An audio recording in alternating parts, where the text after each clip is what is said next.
ஆனா ஒரு விஷயத்துல நீங்க சொன்னது உண்மைதான். அவன் கொஞ்சம் பயந்த சுபாவம் தான். அதனாலதான் எனக்கு இன்னும் சந்தேகம் அதிகமாகுது. ஐயோ, இந்த இடத்துல நீங்க ஏன்னு கேட்கணும். ஏன் தம்பி? இந்த மாதிரி கிரிமினல் வேலையெல்லாம் அவனால தனியா பண்ண முடியாது. கண்டிப்பா இவன் பின்னாடி பக்காவா ஏதோ ஒரு கிரிமினல் கை இருக்கு. ஐயோ, அப்புறம் இன்னொரு விஷயம், அன்னைக்கு நான் வீட்டுக்கு வந்தப்போ எனக்கு இளமதி மருந்து போட்டு விட்டதையும் தப்பா வீடியோ எடுத்தது கூட இவன் தானோன்னு எனக்கு சந்தேகமா தான் இருக்கு. ஐயோ,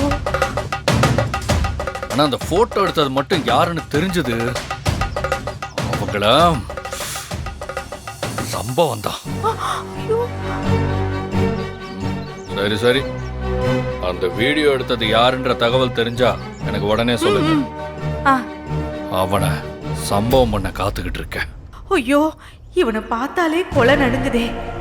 இவன் நான் தான் வீடியோ எடுத்தேன்னு கண்டுபிடிக்கிறதுக்குள்ள இவனை எப்படியாவது வீட்டை விட்டு துரத்தியே ஆகணும். இல்லைன்னா இவன் சொன்ன மாதிரி என்ன சம்பவம் பண்ணிடுவான்.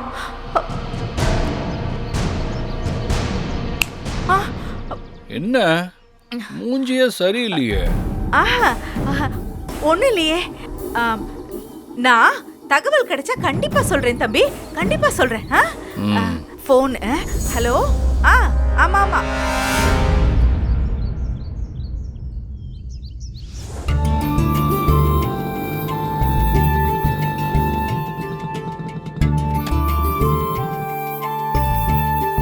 என்ன சார், திடீர்னு சொல்லாம கொல்லாம வந்திருக்கீங்க?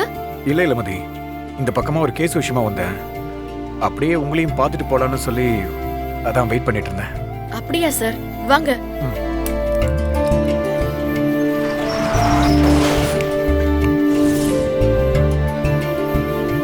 ரிஷி சார், வீட்ல நடந்த பிரச்சனைக்கு நான் உங்ககிட்ட மன்னிப்பு கேட்டுக்கிறேன்.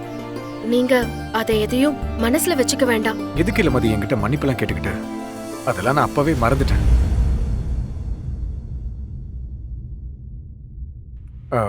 இளமதி, நான் உங்ககிட்ட ஒன்னு சொல்லணும். சொல்லுங்க சார். இதான் எனக்கு பிடிக்கல. என்ன சார் சொல்றீங்க? நான் என்ன தப்பு பண்ணேன்? நீங்க பண்ற தப்பு உங்களுக்கு தெரியல. தயவு செஞ்சு என்ன சார்னு கூப்பிடாதீங்க. நீங்க அப்படி கூப்பிடும்போது ஒரு மாதிரி டிஸ்டன்ஸா இருக்கிற மாதிரி ஃபீல் ஆகுது. நீங்க பேசாம என்ன ரிஷின்னு கூப்பிடுங்க. ஐயோ, என்ன சார் சொல்றீங்க? நீங்க எவ்வளவு பெரிய போலீஸ் ஆபீசர், உங்களை போய் எப்படி சார் பேர் சொல்லி கூப்பிட முடியும்? அதுவும் உங்களை பார்த்தா என் ஸ்கூல்ல இருக்கிற வாத்தியார் மாதிரியே இருக்கு. என்னங்க இளமதி, ஒசுக்குன்னு வாத்தியார் மாதிரி இருக்குன்னு சொல்லிட்டீங்க. சரி, அதை விடுங்க. இங்க பக்கத்துல ஏதாவது டீசென்டான ஹோட்டல் இருக்கா? எதுக்கு சார்? அது ஒண்ணு இல்ல, இந்த பக்கமா ஒரு கேஸ் விஷயமா வந்தேன். அந்த கேஸ்ல சம்பந்தப்பட்டவங்களை விசாரிக்க காலையில சீக்கிரமே வீட்டை விட்டு கிளம்பிட்டேன். இன்னும் டிஃபன் கூட சாப்பிடல. அதான் பக்கத்துல எங்கேயாவது ஹோட்டல் இருக்கான்னு கேட்டேன். இங்க பக்கத்துல நீங்க உட்கார்ந்து சாப்பிடுற மாதிரி ஹோட்டல் எதுவும் இல்ல சார்.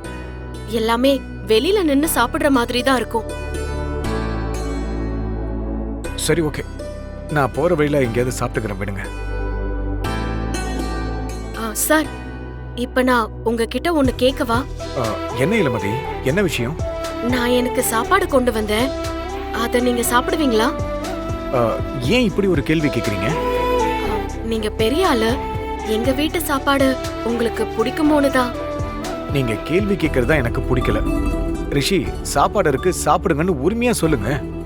அதுதான் எனக்கு பிடிக்கும். சரி சரி, ரொம்ப பசிக்குது. சரி.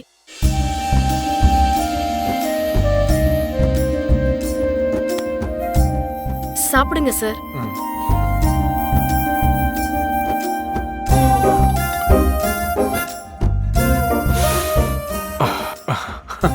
டிஃபன் பாக்ஸ் திறக்கும் போது பயங்கர வாசனையா இருக்கே.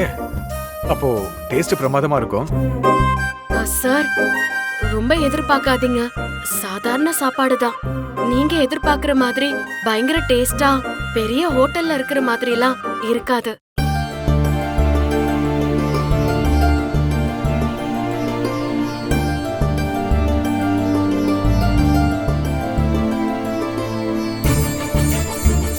நிஜமாவே ரொம்ப நல்லா இருக்கு. இத சமைச்ச கைக்கு தங்கத்துல வளையல் தான் போடணும். அப்படின்னா நீங்க அதை என் அம்மாவுக்கு தான் செய்யணும். ஆனா நீங்க வலையெல்லாம் பண்ணி போட மாட்டீங்க. அவங்க சமைச்சதுக்கு அவங்க கையில விலங்க தான் மாட்டுவீங்க. ஏன் இளமதி அப்படி சொல்றீங்க? பரமன் வீட்டுக்கு வந்ததுல அவன் மேல இருக்கிற வெறுப்புலயும் கடுப்புலயும் சாப்பாட சரியாவே பண்றதில்ல. இன்னைக்கு கூட சாம்பார்ல உப்பு அதிகமா போட்டுட்டேன்னு புலம்பிக்கிட்டு இருந்தாங்க. நீங்க என்னடானா நல்லா இருக்குன்னு பாராட்டுறீங்க. பசி ருசி அறியாதுன்னு சொல்லுவாங்க. அந்த மாதிரி தான் இப்ப எனக்கும். நான் பசியில சாப்பிட்றதுனால இதுல உப்பு இருக்கா காரம் இருக்கான்னு என்னால பார்க்கவே முடியல.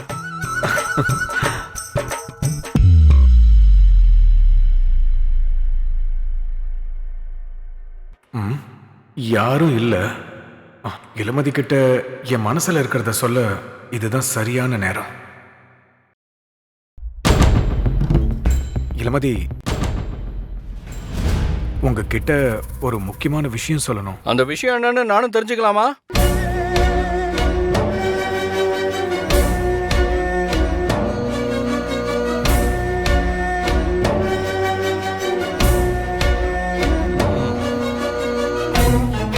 என்ன இளமதி, கடையை திறந்த உடனே கஸ்டமர் வந்துட்டாங்க போல இருக்கு. பரவாயில்லையே, நான் வந்த நேரம் நல்லா தான் வியாபாரம் ஆகுது போல இருக்கு. நீ எதுக்கு இங்க வந்த? உங்க அப்பா தான் கடையில வியாபாரம் எப்படி ஆகுதுன்னு ஒரு எட்டு போய் பார்த்துட்டு வர சொன்னாரு. அதுக்காக தான் நான் வந்தேன். அப்புறம் சாருக்கு என்ன வேணுமா?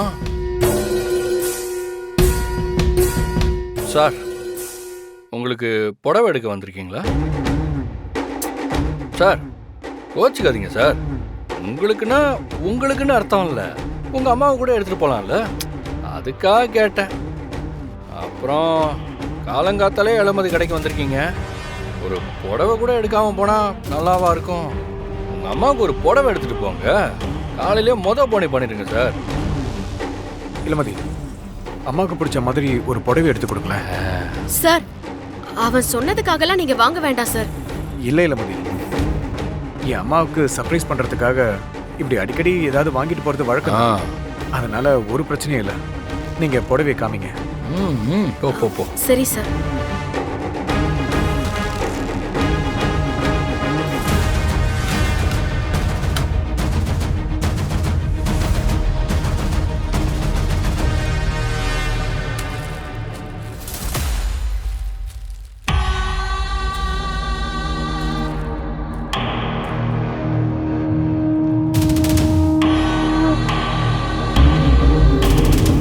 சார், இந்த புடவை உங்க அம்மாவுக்கு சூப்பரா இருக்கும் சார்.